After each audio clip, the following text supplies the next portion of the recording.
Hey, welcome back to YT Finance, and this is the channel where I went to business school so you didn't need to, and today we are talking about Palantir Technologies, Sofi Technologies, and Neostock. Our first article we will be analyzing is titled, Palantir Back in Cathie Wood's Flagship Fund. Essentially, the portfolio manager named Cathie Wood has added PLTR stock back to her flagship ETF, which many investors seem to hold and follow. So we'll see how ARK Invest plans to use Palantir Technologies in their portfolio as time progresses, which is very good news for Palantir Technologies, which is currently causing the share price to surge and rally in their overall price. Next up, we'll talk about Sofi Technologies, ticker symbol SOFI, regarding how their subsidiary named Galileo Technologies has recently been listed as a solution on Amazon's marketplace pertaining to the AWS platform, which is very good news for Sofi Technologies and especially their overall subsidiary named Galileo. Lastly, we'll talk about Neostock pertaining to the future potential of this company and if this is a good long-term investment, but we will also discuss what could happen to the overall share price in the short term. So we'll dissect what Wall Street analysts think about this company, we'll do a quick analysis and review regarding what this company has already gone through, and then we will see what the future holds. So for more videos just like this one on Palantir Technologies, Sofi Technologies, and Neostock, don't forget to go and obliterate that like button right now. Literally go ahead, pause the video, or go and press it right now because it helps me out a ton. Go ahead and subscribe for more videos and stock news updates just like this one. And if you want to help me personally, don't forget to hit that join button next to the subscribe button to become a member for as little as 99 cents. Literally, you won't even feel it, and it helps me out so much because it keeps me here on YouTube so I can continuously make videos just like this for you. But with that being said, I say let's jump right into today's story, starting out with Palantir Technologies. Palantir Technologies has been a huge winner lately, considering that the share price of the PLTR stock has jumped by 23% after they reported their Q1 results, which were extremely impressive. And what investors really wanted to see regarding Palantir Technologies is their ability to continuously bring in profits. Palantir continues to remain profitable, and they are projected to remain profitable through the end of the entire year, meaning that they could have a full year under their belt of profitability, which is great for investors, because if you've been following this channel, we've been tracking Palantir Technologies long before they were profitable, and finally our prediction came true where this company, yes indeed, is profitable right now. But the main catalyst which is causing the surge in the overall PLTR stock price is how Cathie Wood has bought Palantir shares to add to her various ETFs. For instance, I'll quote straight from this Seeking Alpha article, which says, last Wednesday, which was May 10th, Cathie Wood's flagship ARK Innovation ETF, ticker symbol ARKK, bought over 3.75 million shares of Palantir, according to the firm's daily trades email. The ARK Next Generation Internet ETF, ticker symbol ARKW, also bought over 600,000 shares on that same day. On Wednesday the 17th, another 912,000 or so shares were bought in ARKK, with another 350,000 shares being bought in the ARKW ETF and the ARK Fintech Innovation ETF, ticker symbol ARKF, combined. End quote. So this is a very good news update regarding how Cathie Wood believes that this company is at a digestible stock price right now, trading at above $10 as of right now, to add to her overall portfolio and ETFs. And for those of you who know who Cathie Wood is and who ARK Invest is, you know that Palantir is not a completely new holding. At one point, the ARKK fund, which I personally own, had roughly 24.5 million shares as of the middle of February 2022, before their position was completely liquidated in regards to Palantir Technologies. This caused the share price of Palantir to decrease, and now it seems that Cathie Wood is buying back up shares and slowly adding more Palantir to her portfolio. Palantir clearly meets the criteria of Cathie Wood, and that is why she is continuously buying and adding Palantir to her portfolio right now.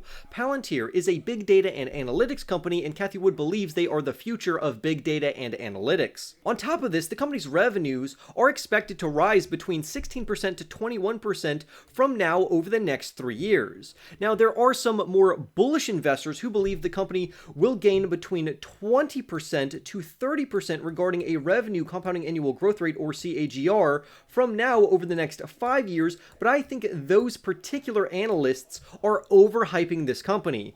Saying that they're going to experience a growth rate between 16% to 21% is much more accurate from the projections that management has given us. So there's no need to blow this company out of proportion. This is a long-term play. For the shares of Palantir, they've already rallied more than 8% on Wednesday and another 12% today. But just like with every rally, we could experience a pullback to where the stock is currently trading over $10. But beware, after an initial catalyst such as this, we can anticipate that the share price will pull back over in the future. Right now, investors are just really hyped up on hopium right now, but over the long term, Palantir Technologies does seem like a phenomenal investment, which is why I personally have a 3% allocation to Palantir Technologies. Now let's move on to Sofi Technologies, ticker symbol SOFI, which essentially operates as a digital bank.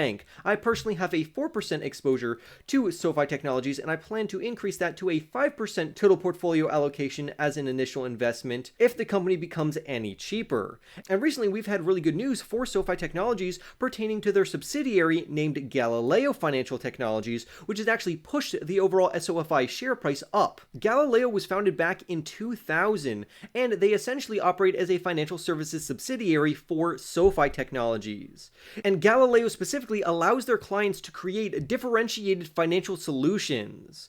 And the reason why we are talking about Galileo right now is that their solutions will now be listed on Amazon's AWS platform, which is their Amazon Web Services marketplace. This is going to give them greater exposure and the potential to bring in even more customers.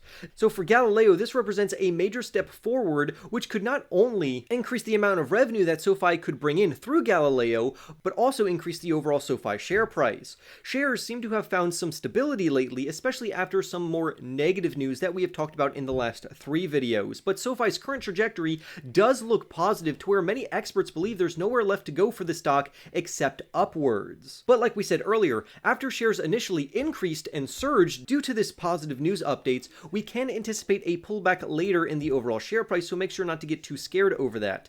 Galileo specifically seems very well positioned to bring in more clients, especially now that they are listed on the AWS marketplace. So all of this is phenomenal news for Sofi Technologies, and this positive news is coming in at a very critical time for the company because the Sofi share price has been decreasing as of late due to receiving a downgrade from a Wall Street analyst who is currently housed at Wedbush, giving them a $2.50 price target, which I think is ridiculously low. I personally have an $8 price target for this overall company, and I anticipate the company will reach this price target over the next 12 months. So despite the bearish news of the downgrade and the very low price prediction from this analyst, there are other more reputable analysts as well as myself who believe this company is worth minimally between $6 to $8. I'm going to go more toward that higher $8 price target because Sofi Technologies really hasn't given us any reason to worry as of right now, and according to their most recent financials, the company is extremely fundamentally strong. So overall, I would say this is very good news for Sofi Technologies.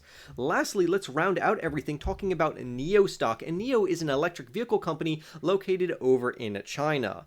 A lot of the time when someone is trying to buy or sell a company, they will consult professionals, experts, analysts, or people in this overall field.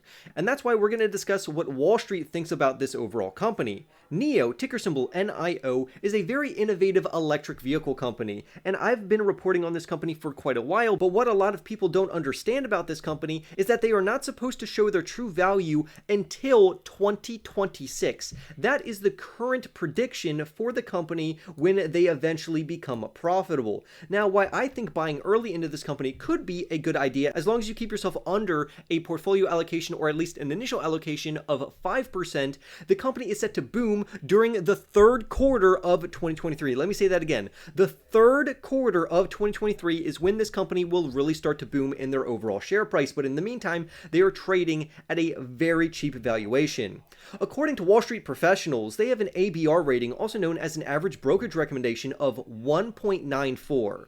To put this into perspective for you, a 1 would illustrate a strong buying opportunity, while a 5 would illustrate a strong selling opportunity among these ratings. Therefore, a 2 rating would mean that this is a regular buying opportunity, and this is estimated from 9 various brokerage firms and a plethora of various analysts, professionals, and experts as well as myself. So to make a wise investment, we don't just want to go off of the ABR rating or what professionals think about this company. We always need to make sure we are informed about what this company has in store. We need to be on the up and up and understand their earnings, their fundamentals, their overall financials, their projections, estimates, and what this company could bring in over the long term. Therefore, in my opinion, it's best to always make sure to do your own research. Although it may fit into my portfolio, it may not fit into your portfolio depending on your investment variables, your risk tolerance, your investing strategy, your age, and many other factors. And we also need to know that analysts, professionals, and various institutions disagree with each other, especially over NEO stock.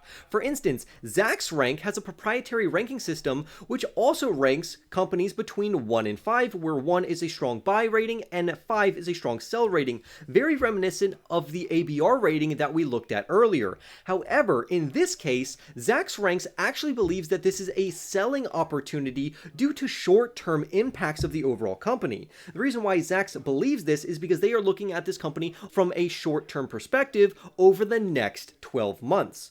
Analysts are growing more and more pessimistic and negative for this company because they have adjusted the company's overall earnings prospects as of late. This is why we need to wait for the company to bring in third quarter 2023 results, and that's when we're going to see their revenues and deliveries absolutely boom due to their overall strategy that management has been talking about. But until then, the share price can suffer until that point, which is why you should only dip your toe into this company and not overexpose yourself more than a 5% initial portfolio allocation, because anything above that means you are taking on unnecessary risk of losses. There are so many great stocks to invest into on the stock market right now, and the majority of my portfolio is actually made up of ETFs as well as index funds and mutual funds. Some of my favorite ETFs would be VTI. I have a load of money in VTI. Next, easily would be SCHD, so I can get that nice passive income. And then lastly, it would be QQQM. So if you are not invested